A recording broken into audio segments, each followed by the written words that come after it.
Today we celebrate updates to Oakwood Park, which is one of our most historic and largest parks in the community. We finalized a plan which was supported financially with a $250,000 grant from our partners at the Minnesota Department of Natural Resources and the National Park Service. As the construction dust has settled, we can enjoy another addition to the legacy of the tremendous park system that our great city has to offer. All great things updated here at Oakwood Park, from the parking lot to the backwoods area cleaned up, including a brand new playground you can see here behind me. It's been very popular in the last few months as things have come to fruition. Also, we have a brand new picnic shelter complete with 6 tables and public restrooms. And if you haven't hit the upper part of the park, the Hammock Grove overlooking pretty much all of Cottage Grove was very popular tonight.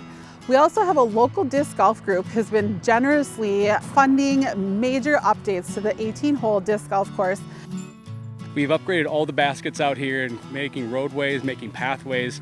I grew up playing on this course, and I know what it meant to me to kind of have a place I could come and recreate. And now I can see so many families out here doing that as well. So it's just a great honor for us to be able to have this opportunity to work on this park, and it's a great opportunity to give it back to the community. Thank you to all the public officials, staff, engineers, construction workers, and funding partners that made these park enhancements a reality. These efforts will lead to generations of residents sharing in a happy and healthy experience right here at Oakwood Park. 3, 2, 1. Good job! Awesome!